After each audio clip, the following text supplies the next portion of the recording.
अस्सलाम वालेकुम। अच्छा, लास्ट टाइम हमने पढ़ा था नेफ्रोटिक सिंड्रोम का इंट्रोडक्शन पढ़ा था और साथ में एनिमल चेंज डिजीज़ पढ़ा था। जो जो इसमें इंपॉर्टेंट फीचर्स थे वो हमने देख लिए थे। क्वेश्चन कैसे आता है वो भी देख लिया था। Most likely minimal change disease के अंदर बच्चों का मेंशन, एज स्पेसिफिकली मेंशन होती है, ठीक है। साथ सारे नेफ्रोटिक सिंड्रोम के फीचर्स होते हैं।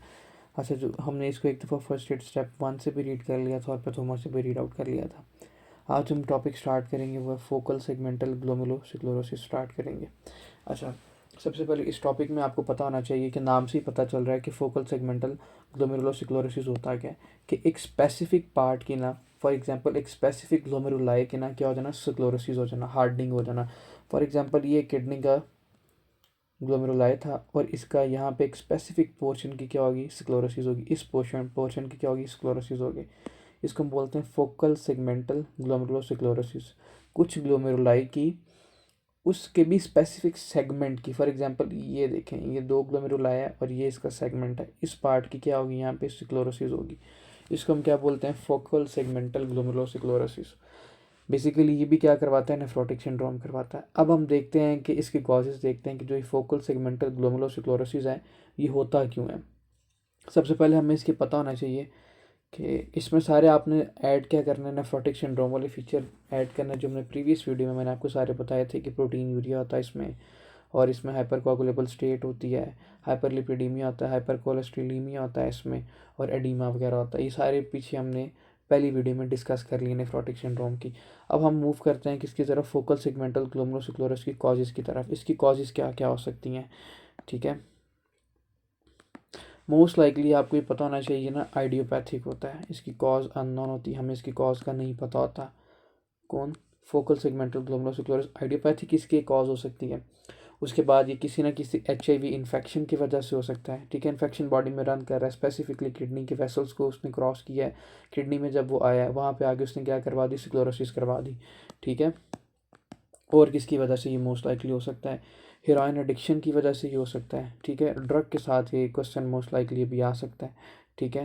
हेरोइन एडिक्शन के साथ हो सकता है, सिकल सेल डिजीज़ के साथ हो सकता है। अब आप इसमें पूछ सकते हैं कि ये सिकल सेल डिजीज़ में कैसे हो सकता है। यहाँ पे सिर्फ ये मेंशन किया है कि सिकल सेल डिजीज़ की वजह से क्या हो सकता है, फोकल सेगमेंटल ग्लोमेरुलोसिक्लोरोसिस हो सकता है। बेसिकली सबसे पहले सिकल सेल डिजीज़ में क्या होता है, सिकल शेप आरबीसीज बन जाते हैं, ठीक है। जब सिकल शेप आरबीसीज बन जाएंगे तो वो वेसल को क्या करेंगे, ओक्लूड करेंगे, ठीक है। ऐसे वेसल का रास्ता बंद कर देंगे, ठीक है। देखें, फॉर एग्जांपल ये क्या है, ये रेनल वेसल है। जब ये रेनल वेसल वो क्लूड हो जाएगी तो क्या ब्लड यहाँ से पास करेगा, नहीं पास कर सकेगा। तो with the passage of time renal की क्या हो जाएगी, निक्रोसिस भी हो जाएगी, और स्पेसिफिकली क्या हो जाएगी, सेगमेंट की स्क्लोरोसिस भी हो जाएगी। अगर कोई स्पेसिफिक सेगमेंट को सही तरह ब्लड नहीं मिल रहा तो उसकी क्या हो जाएगी, स्क्लोरोसिस भी हो जाएगी। इस वजह से जो सिकल सेल डिजीज़ है ना, उसके अंदर भी हम क्या देखते हैं, ये फोकल सेगमेंटल ग्लोमेरुलोसिक्लोरोसिस देख सकते हैं। पूछ सकते हैं कि जी सिकल सेल एनीमिया कैसे करवा सकता है आपका फोकल सेगमेंटल ग्लोमेरुलोसिक्लोरोसिस, तो आपने इसकी ये रीज़न ज़रूर बतानी है। अच्छा, ये और किस वजह से हो सकता है, ये ओबेसिटी की वजह से भी हो सकता है, ठीक है। ये यहाँ पे नहीं मेंशन किया, आप यहाँ पे मेंशन कर लीजिएगा कि ओबेसिटी की वजह से भी आपका ये फोकल सेगमेंटल हो सकता है। ये तो सारी देखनी है जी इसकी हमने कॉज। अच्छा, हमने ना लास्ट टॉपिक में, लास्ट वीडियो में पढ़ा था कि मिनिमल चेंज डिजीज़ के क्या फ़ीचर होते हैं। अब इसको ना हमने मिनिमल चेंज डिजीज़ से क्या करना है, डिफ्रेंशिएट करना है। इधर आप लिख लें मिनिमल चेंज डिजीज़ और यहाँ पे आप मेंशन कर लें फोकल सेगमेंटल ग्लोमेरुलोसिक्लोरोसिस, ठीक है। अच्छा, अब इस पेशेंट में क्या होता है, फोकल सेगमेंटल ग्लोमेरुलोसिक्लोरोसिस के पेशेंट में क्या होता है, उसमें हमने क्या देखा था, सेलेक्टिव प्रोटीन यूरिया, सिर्फ एल्ब्यूमिन लॉस हो रही है, ठीक है। ये यहाँ पे बातें नहीं मेंशन, आप इसको अपनी बुक के अंदर एडिशनल पॉइंट लिख लीजिएगा। इसके अंदर क्या होती है, नॉन सेलेक्टिव होती है, मीन्स के इसमें गैमा ग्लोबुलिन भी एक्सक्रीट हो रही होगी, ठीक है। एंटीथ्रोम्बिन 3 भी हो रही होगी, उसमें सिर्फ एल्ब्यूमिन थी, पहला डिफरेंशियल पॉइंट। दूसरा, इसमें हाइपरटेंशन होती है, उस पेशेंट के अंदर हाइपरटेंशन नहीं होती थी, किसके अंदर, मिनिमल चेंज डिजीज़ के अंदर, इसके अंदर नो हाइपरटेंशन, ठीक है। ये डिफरेंशियल पॉइंट है, ये अपनी बुक में मेंशन कर लीजिएगा। इसमें जो स्टीरॉयड थे वो क्या शो कर रहे थे, गुड रिस्पॉन्स शो कर रहे थे, किसके अंदर, ये मिनिमल चेंज डिजीज़ के अंदर। लेकिन इस पेशेंट के अंदर ना स्टीरॉयड क्या है, पुअर रिस्पॉन्स शो करेंगे, बुरा रिस्पॉन्स शो कर देंगे, जिसकी वजह से पेशेंट के अंदर ज़्यादा से ज़्यादा चांसेस होंगे किसके, सीकेडी डेवलप होने के। ये याद रखिएगा, ये भी इंपॉर्टेंट पॉइंट है। मिनिमल चेंज डिजीज़ हमारा पिछला टॉपिक था, लास्ट वीडियो में हमने पढ़ा था, उसमें ये सारे फीचर मैंने आपको बताए थे। बस इसको, इसकी एंटागनिस्ट सारी ये फीचर है, उसमें सेलेक्टिव प्रोटीन यूरिया, इसमें नॉन सेलेक्टिव है, उसमें हाइपरटेंशन नहीं हो रही थी, इसमें हाइपरटेंशन हो रही है, उसमें स्टीरॉयड गुड रिस्पॉन्स शो कर रहा था, इसमें पुअर रिस्पॉन्स शो करेगा। ये कुछ एडिशनल पॉइंट थे, ये आप अपनी बुक में मैंशन कर लें। अब इसके मूव करते हैं क्लिनिकल फीचर की तरफ। ये फोकल सेगमेंटल के क्लिनिकल फीचर क्या हो सकते हैं, ठीक है, इसके क्लिनिकल फीचर कौन कौन से हो सकते हैं। ये तो देख ली हमने इसकी कॉज। अब हम इसकी बात करते हैं क्लिनिकल फीचर। क्लिनिकल फीचर वही सारे होंगे, इसमें एडीमा होगा पेशेंट के अंदर, सारे पहले नेफ्रोटिक वाले डालें, प्रोटीन यूरिया होगा इसमें, वो भी ऐड करें इसमें, ठीक है। और उसमें हमने क्या देखा था, हाइपरटेंशन देखी थी, तो इसमें मैंने अभी आपको बताया कि इसमें हाइपरटेंशन हम देखेंगे, तो इसमें साथ आप मेंशन कर लें जी पेशेंट को क्या होगी, हाइपरटेंशन होगी पेशेंट को, ठीक है, हाइपरटेंशन भी मेंशन कर लें। माइक्रोस्कोपिक हीमाचूरिया के चांसेस होते हैं, ठीक है, लेकिन जो हीमाचूरिया मोस्ट लाइकली हम देखते हैं ना, वो नेफ्रेटिक में देखते हैं। बस आपने इसमें याद रखना है कि चांसेस हो सकते हैं, ठीक है। ये तो सारे थे इसके क्या क्लिनिकल फीचर। आपने बेसिकली जो मेन याद रखने हैं वो एडीमा और प्रोटीन यूरिया और ये हाइपरटेंशन वगैरह याद रखने हैं। अभी आप इसको ना स्किप कर दें, किसको, माइक्रोस्कोपिक हीमाचूरिया के अंदर इसको स्किप कर दो। नो डाउट इसमें होता ज़रूर है, लेकिन पता है क्या, जब हम नेफ्रोटिक सिंड्रोम पढ़ेंगे ना, तो जब क्वेश्चन आएगा तो आपने जब माइक्रोस्कोपिक हीमाचूरिया देखा तो आपने इसको फोकल सेगमेंटल को टिक कर देना। हालांकि जो मेन हीमाचूरिया होता है वो नेफ्रेटिक सिंड्रोम में होता है, तो इसीलिए अभी इसको यहाँ पे स्किप कर दें। सिर्फ क्या याद रखना है, oedema, proteinuria, hypertension plus इसकी कॉजेज। सिकल सेल हो सकता है, सिकल सेल के साथ क्वेश्चन दे सकता है एग्जामिनर। हेरोइन यूज़ कर रहा है, वो ये भी बता देगा कि पेशेंट हेरोइन यूज़ कर रहा है, ड्रग, या पेशेंट को कोई HIV इन्फेक्शन है उसकी वजह से हो सकता है, अननोन कॉज की वजह से भी ये हो सकता है, ठीक है। अच्छा, अब और इसमें क्या हो सकता है, इस पेशेंट के अंदर भी ना हम क्या देखते हैं, अफेसमेंट ऑफ फूड प्रोसेस देखते हैं। ये याद, आपने पॉइंट याद रखना है, क्या देखते हैं, effacement of food process. Important point है ये भी, किस अफेसमेंट ऑफ फूड प्रोसेस किस पे देखते हैं, इलेक्ट्रॉन माइक्रोस्कोप पे, ये भी मेंशन कर लीजिएगा।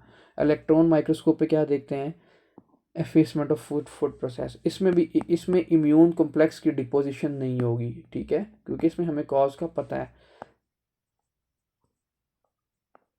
फॉर एग्जांपल अगर वो सिकल सेल की वजह से हो रहा है ना, तो हमें उसकी कॉज का पता है, ठीक है, इसीलिए इम्यून कॉम्प्लेक्स डिपोजिशन नहीं होगी।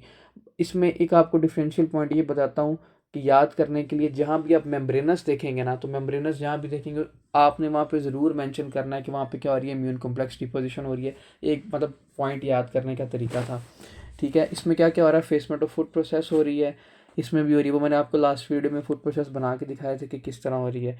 इम्यून कॉम्प्लेक्स की डिपोजिशन इसमें नहीं हो रही, ठीक है। कॉजेज देख लिया, आइडियोपैथिक हो सकता है, HIV की वजह से हो सकता है, हेरोइन एडिक्शन की वजह से हो सकता है, सिकल सेल डिजीज़ और ओबेसिटी की वजह से भी हो सकता है। ये तो सारे देख लिया हमने इसकी कॉजेज। और ये पुअर रिस्पॉन्स किसके अगेंस्ट शो करेगी, स्टीरॉयड के अगेंस्ट, ठीक है। ये तो छोटा सा इंपॉर्टेंट सा टॉपिक था, छोटा सा एक पार्ट था किसका, नेफ्रोटिक सिंड्रोम का, वो हमने डिस्कस कर लिया। अच्छा, अब हम आगे मूव करते हैं, अपना जो नेक्स्ट टॉपिक है वो है मेम्ब्रेनस नेफ्रोपैथी क्या होता है, ठीक है। मेम्ब्रेनस नेफ्रोपैथी में क्या होता है, इसको एक दफ़ा रीड कर लें। वो हमने देखी थी किसके अंदर मोस्ट कॉमन होती थी, वो हिस्पैकिन्स और किसके अंदर होती थी, हिस्पैनिक्स और अफ्रीकन अमेरिकन के अंदर होती थी, ठीक है। इसको एक दफ़ा पहले रीड कर लेते हैं, फिर हम आगे मेम्ब्रेनस नेफ्रोपैथी की तरफ मूव करेंगे। Most common cause of the nephrotic syndrome in the Hispanics and African American, ठीक है। पहले ये याद रखनी इंपॉर्टेंट लाइन है। आइडियोपैथी का मोस्ट लाइकली एसोसिएट करती है, HIV की वजह से भी हो सकता है, हेरोइन यूज़ की वजह से भी हो सकता है, सिकल सेल डिजीज़ भी करवा सकती है। कुछ फोकल मतलब सम ग्लोमेरुलाई, और उसका भी कोई segment most likely involving only the part of the glomerulus. Chlorosis मतलब हार्डनिंग हो जानी, ठीक है।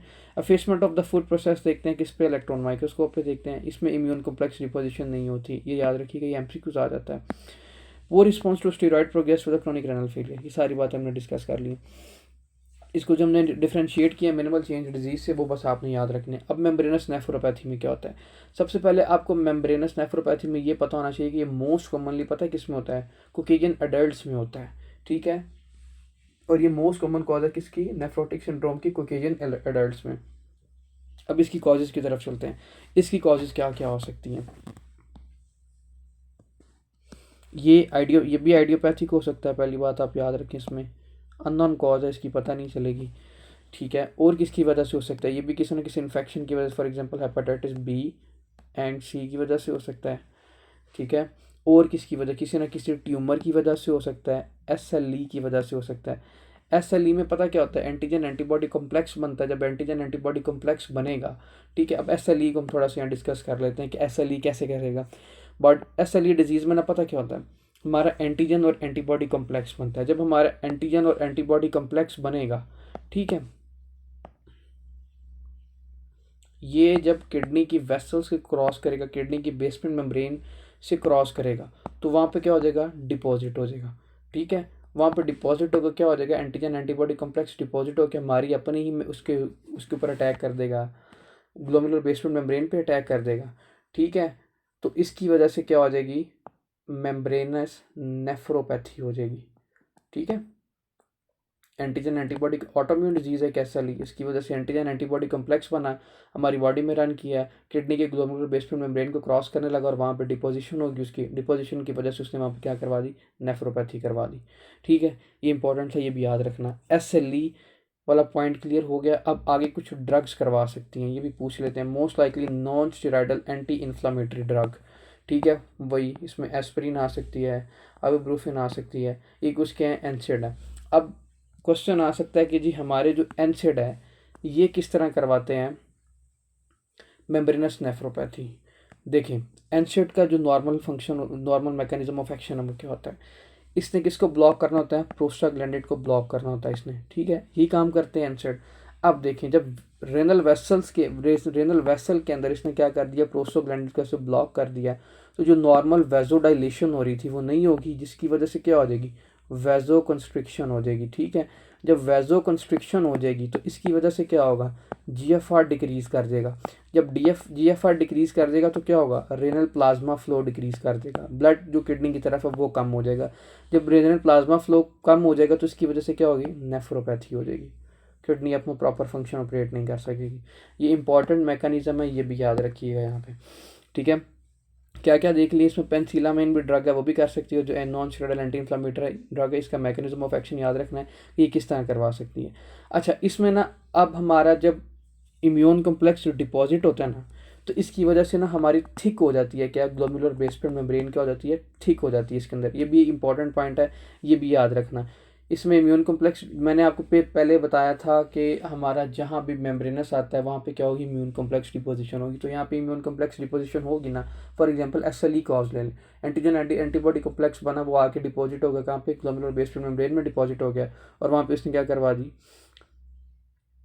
इम्यून कॉम्प्लेक्स डिपोजिशन करवा दी। हम इम्यूनोफ्लोरेसेंस पे क्या देखेंगे? इसकी अपीयरेंस, इम्यूनोफ्लोरेसेंस पे हमें क्या नज़र आएगा? ग्रैनुलर अपीयरेंस नज़र आएगी इसकी, ठीक है, ग्रैनुलर अपीयरेंस। और स्पाइक एंड डोम अपीयरेंस देखते हैं हम इसमें। अब स्पाइक एंड डोम अपीयरेंस क्या होता है? देखें, इसके अंदर हम इलेक्ट्रॉन माइक्रोस्कोप है ना, स्पाइक एंड डोम अपीयरेंस देखते हैं। देखें, मैं आपको बताता हूँ कि स्पाइक एंड डोम अपीयरेंस क्या होता है। For example, spike and dome appearance, ये एपिथेलियल सेल था ना, ऐसे ग्लोमेरुलर बेसमेंट मेम्ब्रेन पे इसकी ऐसे अपीयरेंस हमें नजर आएगी इलेक्ट्रॉन माइक्रोस्कोप पे। स्पाइक एंड, इसको बोलते हैं हम स्पाइक एंड डोम अपीयरेंस, ठीक है। और ये MCQs आ जाता है, वो डायरेक्टली सारे फीचर मेंशन करता है। हम इसके ना इसको एक दफ़ा कंप्लीट रीड आउट कर लें, फिर इसके बाद हम इसका MCQs भी बनाएंगे, बताऊंगा कि किस तरह MCQs पूछता है। और ये भी पुअर रिस्पॉन्स शो करती है किसके अगेंस्ट? स्टीरॉयड के अगेंस्ट। और इसकी ये क्या करवा सकती है? इसकी कॉम्प्लिकेशन क्या होगी? CKD करवा सकता है, क्रोनिक रेनल फेलियर करवा सकता है, क्रोनिक किडनी डिजीज करवा सकता है, ठीक है। क्या हमने इसमें पढ़ा कि most common cause of nephrotic syndrome है कि इसमें कोकेजन अडल्ट में है, ठीक है, कॉजेज़ क्या है इसकी, सबसे पहले आइडियोपैथिक है, हेपेटाइटिस बी है, हेपेटाइटिस सी है, और क्या सॉलिड कोई ना कोई ट्यूमर करवा सकता है, एसएलई जैसे करवा देगा, मैंने वो भी बता दिया, non steroidal anti inflammatory drug है, वो भी मैकेनिज्म ऑफ एक्शन आपके साथ शेयर कर दिया। थिक ग्लोमेरुलर बेसमेंट मेम्ब्रेन इसमें हो जाती है, वो भी आपको पता चल गया। स्पाइक एंड डोम अपेरेंस इसमें होती है, और ये भी पूरे रिस्पॉन्स शो करती है अगेंस्ट किसके, उसके स्टीरॉइड के, और क्या कर देगी, सीकेडी पेशेंट के अंदर करवा देगी। ठीक है, इसको हम एक दफ़ा अपनी बुक से रीड कर लेते हैं, उन्होंने यहाँ पे क्या मेंशन किया हुआ है। ठीक है, most common cause of the nephrotic syndrome in cooking in adult, पहला MCQs, idiopathic, hepatitis B C, कोई ना कोई ट्यूमर, एसएलई, और ड्रग एंसिड एंड पेंसिलामिन वगैरह करवा सकते हैं। थिक ग्लोमेरुलर बेसमेंट मेम्ब्रेन, ठीक है, एच स्ट्रेन पे देखते हैं, इम्यून कम्प्लेक्स डिपोजिशन होती है, और ग्रैनुलर इम्यूनोफ्लोरेंस, इम्यूनोफ्लोरेंस पे क्या इसकी अपेयरेंस होगी, ग्रैनुलर अपेयरेंस होगी, और सब एपिथेलियल डिपॉजिट, एपिथेलियल के नीचे डिपोजिशन होगी, और क्या शेप इसकी अपीयर करेगी, spike and dome appearance on the electron microscope. ठीक है, ये बहुत इंपॉर्टेंट एमसीक्यूज है, मैं आपको दिखाता हूँ, नीचे मैंने इस फिगर बनाया हुआ है। Poor response to the steroid progress to the chronic renal failure, कि ये भी क्रोनिक रेनल फेलियर करवा सकती है। ठीक है, ये हमने अपने दो कॉजेज पढ़ ली कि जो करवाती हैं क्या, ये देखें, ये देखें इसने ये बनाई हुई है शेप यहाँ पे, ये देखें, ये सारी क्या है, स्पाइक एंड डोम, ये spike and dome shape appearance है। ठीक है, अब इसमें से क्वेश्चन कैसे आ सकता है, अब एग्जामिनर इसमें से क्वेश्चन कैसे देगा, वो मेंशन कर देगा कि 35-year-old male patient come to the emergency department, his blood pressure is 160/100, उसका ब्लड प्रेशर कितना है, 160/100, सिस्टोलिक 160 है और डायस्टोलिक 100 है। ठीक है, आपने उसको देखी, he also has a periorbital swelling, मतलब कि उसने क्या इंडिकेट किया कि इसको क्या है, एडीमा है। ठीक है, ऑन इन्वेस्टिगेशन इलेक्ट्रॉन माइक्रोस्कोप पे हमें क्या नजर आया, spike and dome shape appearance. ठीक है, spike and dome shape appearance, what is the most likely diagnosis, तो आपने बताना है क्या, मेम्ब्रेनस नेफ्रोपैथी है। ठीक है, 35 ईयर मेल था। ठीक है, इमरजेंसी में वो आया है, हाइपरटेंशन है। ठीक है, प्रोटीन यूरिया उसको, मतलब इन शॉर्ट एडीमा है, पेरी ऑर्बिटल स्वेलिंग जो मैंने आपको बताई थी ना, periorbital swelling. On examination spike and dome shape appearance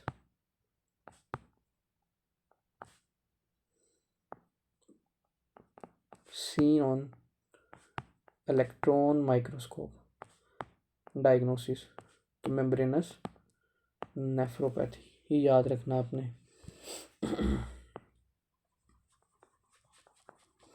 अच्छा, अब आगे जो इसका थर्ड कॉज हमने पढ़ी थी, मेम्ब्रेनस प्रोलिफरेटिव ग्लोमेरुलोनेफ्राइटिस।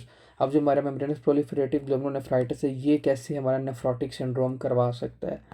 अच्छा, सबसे पहले ना, मेम्ब्रेनस प्रोलिफरेटिव ग्लोमेरुलोनेफ्राइटिस ये नेफ्रोटिक सिंड्रोम भी करवा सकता है और नेफ्रेटिक सिंड्रोम भी करवा सकता है। आपको सबसे पहले इसमें जो इम्पोर्टेंट पॉइंट है ना, ये पता होना चाहिए।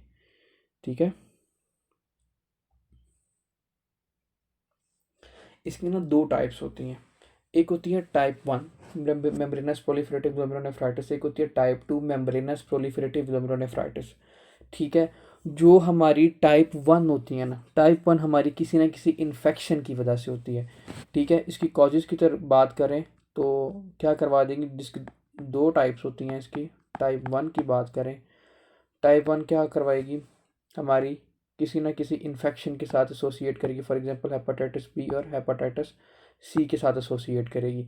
ये हमारी क्या करवा देगी, मेम्ब्रेनस प्रोलिफरेटिव ग्लोमेरुलोनेफ्राइटिस करवा सकती है। जो इसकी टाइप 2 होगी ना, टाइप 2 आपने याद रखना कि हमारा अपना जो डिफेंस सिस्टम होता है ना, इम्यून सिस्टम, वो अटैक करता है और उसकी वजह से होती हैं। फॉर एग्जांपल हम बात करते हैं हमारा कॉम्प्लीमेंट सिस्टम हमारा अपना डिफेंस सिस्टम होता है। ठीक है, अब कॉम्प्लीमेंट सिस्टम किस तरह करवा सकता है, सबसे पहले ना आपको पता होना चाहिए कि जो हमारा कॉम्प्लीमेंट सिस्टम है हमारे डिफेंस सिस्टम में रोल अदा करता है, और यहाँ पे उन्होंने ना स्पेसिफिकली मेंशन किया हुआ C3 convertase enzyme. C3 directly हमारे ना कॉम्प्लीमेंट ना तीन मतलब के पार्ट में आगे डिवाइड होता है, एक होता है ऑल्टरनेटिव, एक होता है लेसिथिन पाथवे, एक और होता है क्लासिकल पाथवे। लेकिन अगर हम बात करें ना C3 भी, उसने बोला कि स्पेसिफिकली C3 इसमें एक्टिवेट हो रहा है, तो C3 हमारे एक्टिवेट करता है किसको, ऑल्टरनेटिव पाथवे को। C3 डायरेक्टली एक्टिवेट होता है। C3 जब एक्टिवेट होता है वो आगे एक्टिवेट करता है C5 को, C5 से लेके C9 तक। ये हमारे बनाते हैं मेम्ब्रेन अटैक कॉम्प्लेक्स। और जब मेम्ब्रेन अटैक कॉम्प्लेक्स बनाते हैं तो ये करवाते हैं लाइसिस करवाते हैं उसके अंदर, और पोर्स करवा देते हैं मेम्ब्रेन्स के अंदर। अब देखें हमारा कॉम्प्लीमेंट सिस्टम क्या हुआ, एक्टिवेट हो गया। जब हमारा C3 भी ऑल्टरनेटिव, मैं आपको यहाँ पे लिख के समझाता हूँ कि ये देखिए हमारा ऑल्टरनेटिव सिस्टम एक्टिवेट हो गया, ऑल्टरनेटिव कॉम्प्लीमेंट सिस्टम एक्टिवेट हो गया। इसने आगे क्या किया, ऑल्टरनेटिव ने क्या किया, हमारा C3 ये एक्टिवेट हुआ, C3 कॉम्प्लीमेंट सिस्टम एक्टिवेट हुआ। C3 की वजह से हमारा इसने आगे किसको एक्टिवेट कर दिया, C5 से लेके C9 को एक्टिवेट कर दिया। C5 और C9 का क्या फंक्शन होता है, ये हमारे मेम्ब्रेन अटैक कॉम्प्लेक्स बनाते हैं, लाइसिस करवा देते हैं, और मेम्ब्रेन के अंदर क्या करवा देते हैं, पोर्स करवा देते हैं। ठीक है, अब देखिए ऑल्टरनेटिव एक्टिवेट हुआ, C3 एक्टिवेट हुआ, C5 C9 एक्टिवेट हुआ, मेम्ब्रेन अटैक कॉम्प्लेक्स बना, लाइसिस हुई, पोर हुई। और किसके अंदर पोर्स हो रहे हैं, ये हमारी ग्लोमेरुलर बेसमेंट मेम्ब्रेन के अंदर हो रहे हैं। ठीक है, पता चल गया हमारा किस तरह करवाएगा क्या ये alternative pathway membranes proliferative glomerulonephritis किस तरह करवाएगा। ठीक है, ये तो हमने क्या पढ़ ली इसकी कॉजेज। इसमें भी ना, अब देखें ये हमारा अपना डिफेंस सिस्टम है, तो हमारी इसमें भी क्या होगी, इम्यून कॉम्प्लेक्स डिपोजिशन होगी। ठीक है, मैंने आपको पहले भी बताया कि जहाँ भी हम मेम्ब्रेनस पढ़ेंगे ना, तो वहाँ पे आपने ये ज़रूर मेंशन करना है कि वहाँ पे क्या हो रही है, इम्यून कॉम्प्लेक्स डिपोजिशन हो रही है। ये तो थी सारी इसकी टाइप 1 और टाइप 2 की कॉजेज। अच्छा, अब ना इसमें हम ना स्पेसिफिकली एक अपीयरेंस देखते हैं जिसको हम बोलते हैं ट्रैम ट्रैक अपीयरेंस। अब ये ट्रैम ट्रैप अपीयरेंस क्या होती है, जो हमारी बेसमेंट मेम्ब्रेन की अपीयरेंस होती है ना, उसको हम क्या कहते हैं, tram track appearance.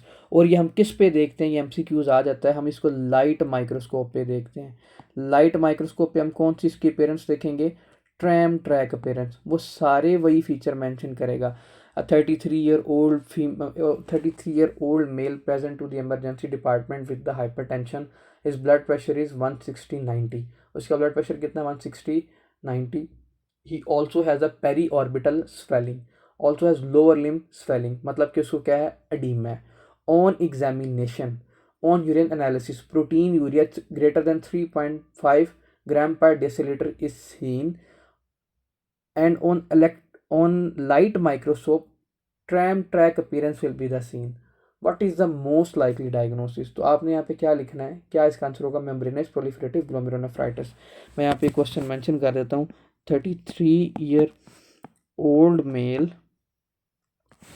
present in ER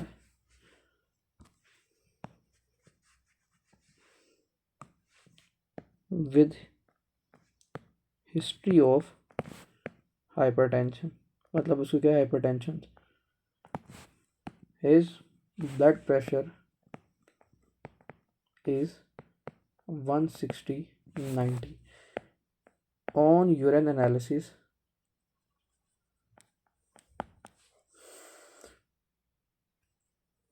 protein urea is more than 3.5 gram per day. He also have periorbital and lower limb edema। ठीक है, on light microscope we see tram track appearance।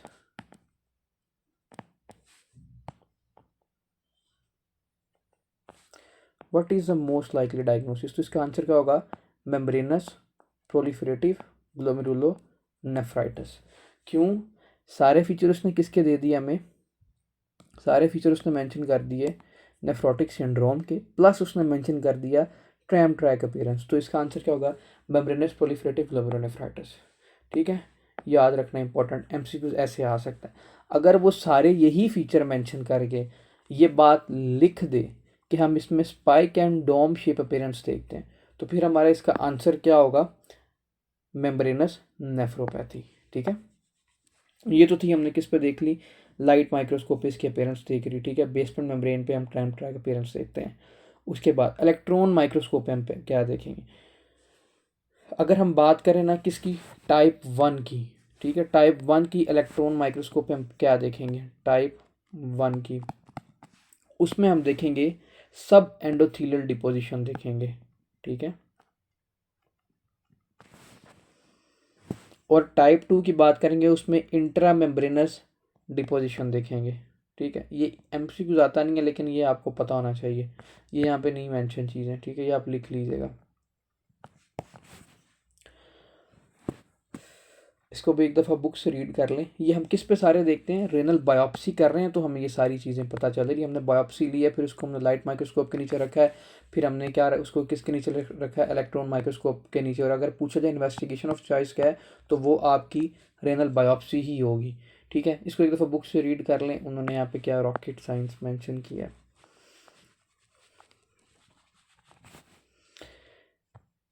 Membranes proliferative glomerulonephritis, thick glomerular basement membrane हो जाती है इसमें, tram track appearance देखते हैं हम इसमें, इम्यून कॉम्प्लेक्स डिपोजिशन होती है किस पे, इम्यूनोफ्लोरेसेंस पे देखते हैं हम। इसकी दो टाइप्स होती हैं, टाइप 1 एंडोथीलियल पे बेस करती है, मैंने आपको बताया ना, सब एंडोथीलियल अपीयरेंस देखते हैं, और इसमें हेपेटाइटिस बी और हेपेटाइटिस सी की वजह से हो सकती है।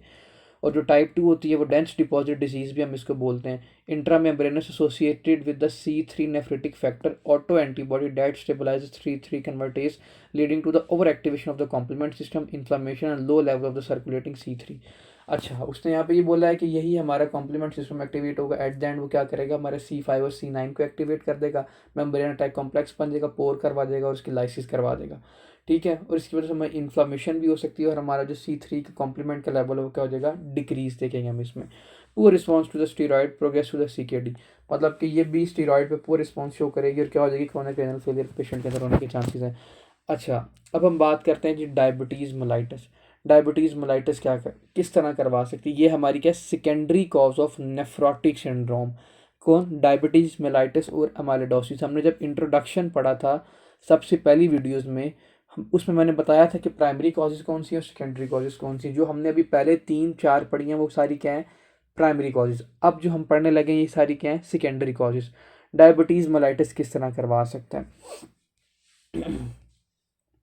डायबिटीज़ मेलाइटस हमारी जो ये नेफ्रोटिक सिंड्रोम है ना, ये इस तरह करवा सकता है कि फॉर एग्जांपल अगर कोई पेशेंट आया उसको क्या डायबिटीज़ है, डायबिटीज़ की वजह से क्या होगा कि जो उसकी इसके ना दो, फॉर एग्जांपल ये मैं बनाता हूँ, ये देखें, ये है इफरेंट आर्टरियोल और ये है एफरेंट आर्टरियोल। इसमें डायबिटीज़ मेलाइटस के पेशेंट के अंदर ना इसकी क्या हो जाती है, कॉन्स्ट्रिक्शन हो जाती है इफरेंट आर्टरियोल्स की, ठीक है।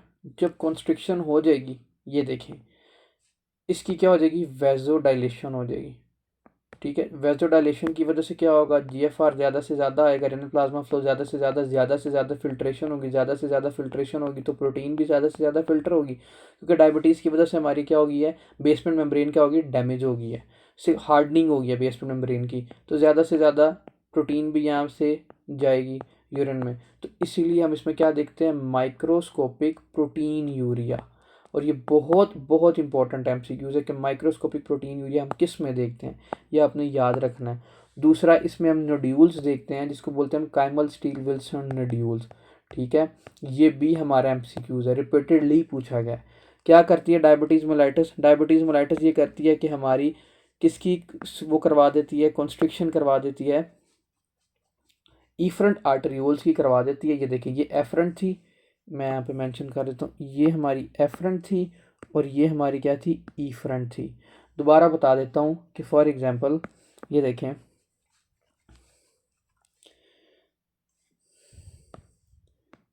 ये हमारी इफरेंट वेसल है, ठीक है, और ये क्या है, एफरेंट वेसल है। डायबिटिक पेशेंट में पता क्या होता है, ये जो इफरेंट आर्टरियोल्स होती है ना, इनकी क्या हो जाती है, वेजो कंस्ट्रिक्शन हो जाती है, ठीक है। अब इसकी क्या होगी, वेजो कंस्ट्रिक्शन, तो जो यहाँ पे एफरेंट होती है ना, इनकी क्या हो जाएगी, वेजो डायलेशन हो जाएगी, ठीक है। जब वेजो डायलेशन होगी तो रेनल प्लाज्मा फ्लो बढ़ जाएगा, GFR क्या करेगा, बढ़ जाएगा, GFR increase, renal plasma flow increase, filtration उतनी ज़्यादा, यहाँ से यहाँ किडनी के अंदर आपकी वो शुरू हो गई है, PCT शुरू हो गई है, फिर ये असेंडिंग ये डिसेंडिंग, इस तरह ये असेंडिंग जाती है फिर ये डिसेंडिंग जाती हैं, ठीक है। ये देखें, यहाँ ज़्यादा से ज़्यादा क्या होगी, फिल्ट्रेशन ज़्यादा से ज़्यादा होगी, प्रोटीन आएगी यहाँ से, हार्डनिंग होगी थी बेसमेंट मेम्ब्रेन की, बेसमेंट मेम्ब्रेन उसको रोक नहीं सकती, ज़्यादा से ज़्यादा जाएगी किस में, यहाँ पे ट्यूब्यूल्स के अंदर जाएगी, ज़्यादा से ज़्यादा फिर यहाँ पे क्या होगी, यूरिन में पेयर होगी। तो इसकी वजह से क्या हो जाएगा, microscopic protein urea, micro albumin urea बोल दें इसको, ठीक है, दूसरा नाम इसका। और ये रिपीटेडली एमसीक्यूज पूछा गया है। माइक्रो एल्ब्यूमिन यूरिया हम किस में देखते हैं, और जो नोड्यूल्स बन जाते हैं इसकी वजह से उसको हम क्या बोलते हैं, Kaimal steel Wilson nodule. Mesangium की क्या हो जाएगी, हार्डनिंग हो जाएगी, ठीक है। समझ आ गई सारी इस सिनेरियो की, किस तरह क्वेश्चन आएगा। इसको एक दफ़ा हम बुक से भी रीड कर लेते हैं कि बुक वालों ने यहाँ पे क्या मेंशन किया हुआ है।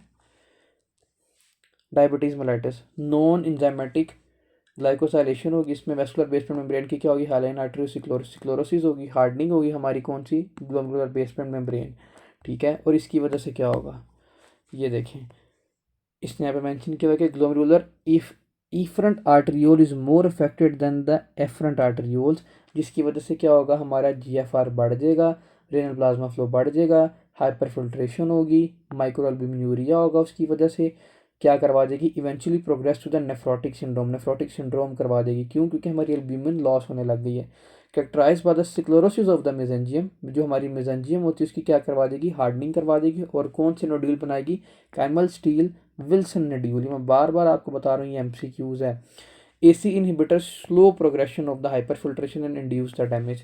एसी इनहिबिटर क्या करवाएगा कि जो हमारी वैजो कंस्ट्रिक्शन हो रही थी ना उसकी ई फ्रंट की, उसको क्या करवा देगा, कम करवा देगा। जब हमारी उसकी वैजो कंस्ट्रिक्शन कम हो जाएगी तो हमारा जीएफआर कम हो जाएगा, जीएफआर कम होगा तो क्या, रेनल प्लाज्मा फ्लो कम हो जाएगा, रेनल प्लाज्मा फ्लो कम होगा तो क्या, हाइपर जो फिल्ट्रेशन होगी वो कम होगी, हाइपर फिल्ट्रेशन कम होगी तो जो माइक्रो एल्ब्यूमिन यूरिया हो रहा था वो भी कम हो जाएगा। इसीलिए हम इसमें क्या देते हैं, एसी इनहिबिटर क्या है, हमारा ड्रग ऑफ चॉइस है, ठीक है। समझ आ गई सारी सिनेरियो की किस तरह करवा सकता है। उसने वैजो कंस्ट्रिक्शन को कम किया, उसकी वजह से क्या हुआ, जीएफआर हमारा कम हो गया, रेनल प्लाज्मा फ्लो कम हो गया, इसी इनहिबिटर इसमें क्या है, ड्रग ऑफ चॉइस है, ठीक है।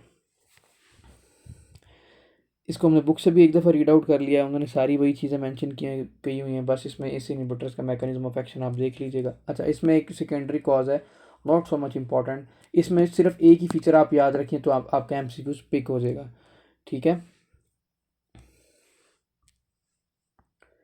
सिस्टेमिक अमाइलोडोसिस। अब अमाइलोडोसिस क्या होती है, अब नॉर्मल प्रोटीन डिपोजिशन को हम क्या बोलते हैं, अमाइलोडोसिस बोलते हैं, ठीक है।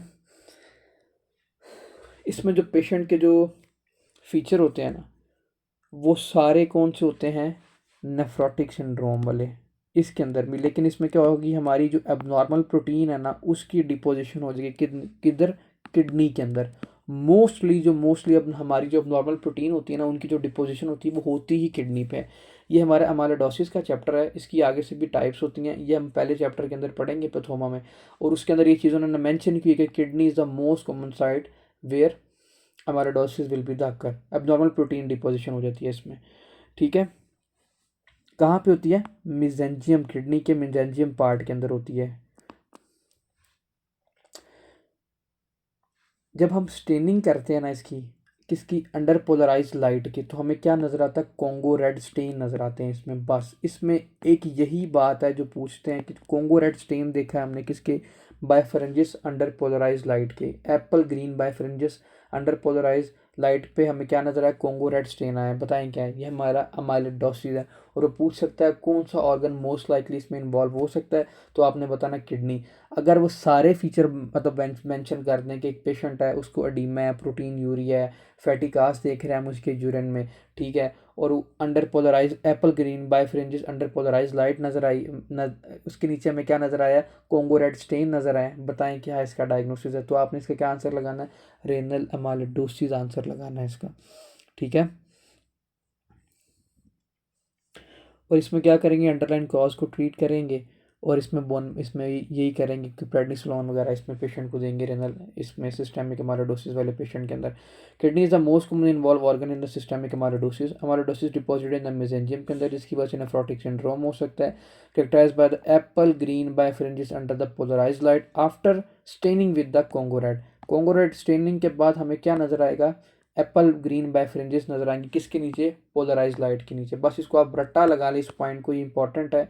अगर वो कॉन्गो रेड चेन और ये एप्पल बायफ्रिंजेस मेंशन करके सारे इसके फीचर देता है नेफ्रोटिक सिंड्रोम के, तो इसका आंसर क्या होगा, renal amyloidosis, systemic amyloidosis.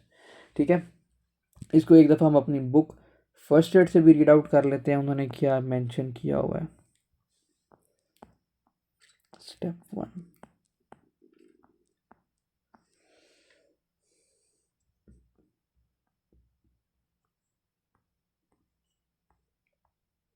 Step 1 किधर चलेगी,